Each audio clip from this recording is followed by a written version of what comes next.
Hello everyone, I am Panya. I'm from Dr. Relation class and I have the presentation that is very interesting about the issues of the women because there are lots of places around the world that the women have the issues that they have the hard time in their life because the property, the inequality of life, the different option opportunity between men and women that affect their life to have a lot of problem. And one of the most interesting thing is to study about the issues of women in China because China is one of the big country and have the most population in the world, and they have the specific norm and the belief, also the religion, culture that is very different from the Western culture. Also, Chinese have 4,000 years of the history that they record the history of China. That is very long history if you compare with many countries around the world. The religion, the norm of the society can affect the women in China. For example, in China, they have the Confucianism and Taoism. That is the religion of the traditional in China. It also affect the society that the women in China have to suffer that. People who are in China may don't think this is a big deal or the problem at all because they are in that society. But if we are outside of the society and we see them from outside, we can see the inequality of life and the problem of the women issues in China. The problem of the women issues, for example, people in China following the Taoism and Confucianism that I said is the traditional religion that they believe the man have to work outside of the house. The man is the one who take care of the business, agriculture, politics, also the government official and everything that have power in the society. In this case, it gives the opportunity for the man to have the education more than the woman. When the man have the opportunity to study, to know, to be the scholar, so the woman belong to the man because they don't have enough education. These issues is happening before 20th century. It takes time very long, around 3,000 or 4,000 years of Chinese history. And the norm of the society also show that the women have to work inside of the house and they have to take care of the husband of her, the family member in her house. And this opportunity, this duty affect their life to cannot have the education more than the man. So that's why they have to belong and follow the man, to be under the control of the man before 20th century. This is the one of the big deal. However, the only woman that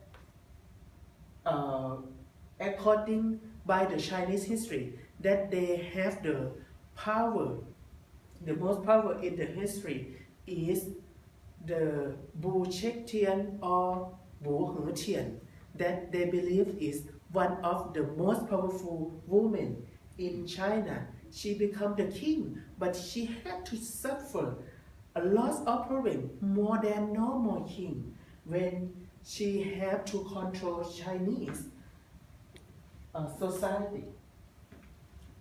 However, the only thing that women in China can study is no-show writing. What is that? No-show writing is the way to communicate with their family. Why? Because in that time period, the women have to belong to the man. When they get married, they have to move out and stay with the husband family. They have to take care father, mother-in-law, children, and her family member. That is the woman duty in that time period. The no-show writing is used since 13th century until before 20th century. It takes around 700 years old in Chinese history. And how can they learn? The women in that time period gonna learn no-show writing from their family member, the older generation of the woman, for example, the grandmother, mother, or the older sister in her family. That is a deal. And then they're gonna write about how do they doing. Do they doing well or not in her husband family? What's happened? They're gonna ask something like that and talk about that. This is the only way that they can learn in that time period. And this is the example of the Chinese character in no-show writing. They also write on the fan that to save the space, because that time the paper is not easy to find and easy to use, same as this time period. Another thing that is the norm, and people in China, especially the women before 20th century, had to do is food bending. It is may not the problem for them in that time period, because they think it's normal. But if we see from outside of the China, we think this is not a good thing for them, because it's very hard, very abnormal, not normal for the people food. Why they do that? The food bending or lotus food that they believe, and they must to do that because the women who have the short feet and the foot look like a lotus flower is gonna be the good and beautiful, perfect woman in that time period. How can they do that? This is an interesting thing to know. They do that by take out the nail, the finger nail of the woman, and they do that when they was so young. For example, they do for the child or the daughter or the woman, the daughter in the family, when they were 5 or 6 years old. That is really young, and they don't even know why they have to do something like this. And it's very true to them to do something like this, because after you take the nail out, you have to bend and tie the foot to be like this, that we can see by the picture, and tie like this 5 or 6 years, and the foot become like this and very short. I think, in my opinion, it's not fair, because if the women have to do, why the men don't have to do?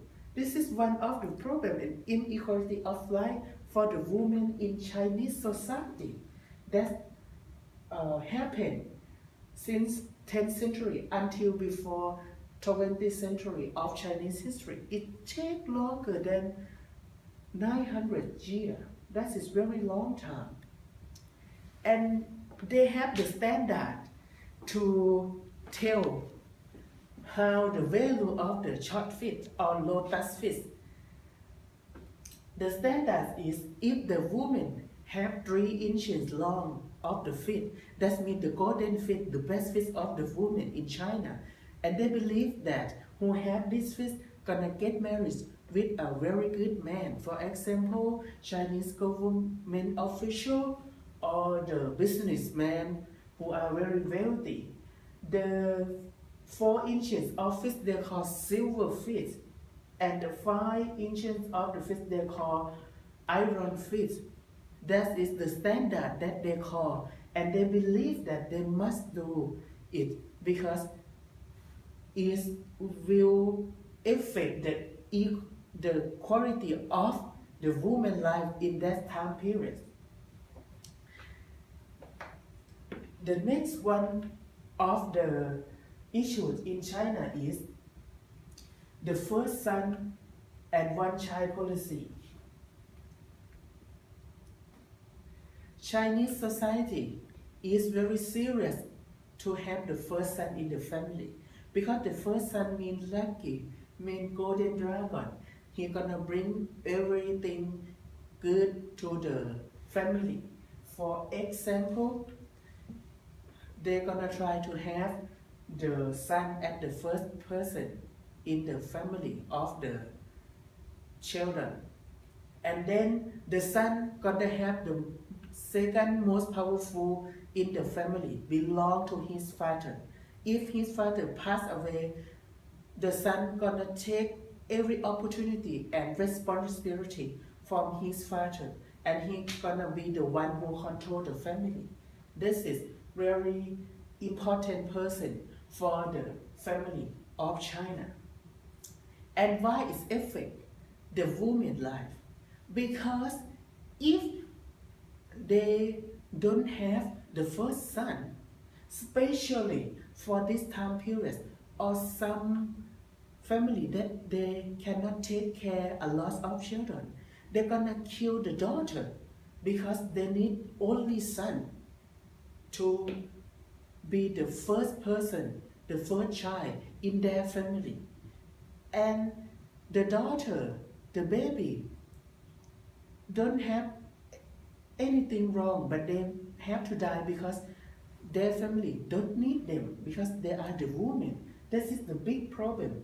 And this is affect Chinese society until now because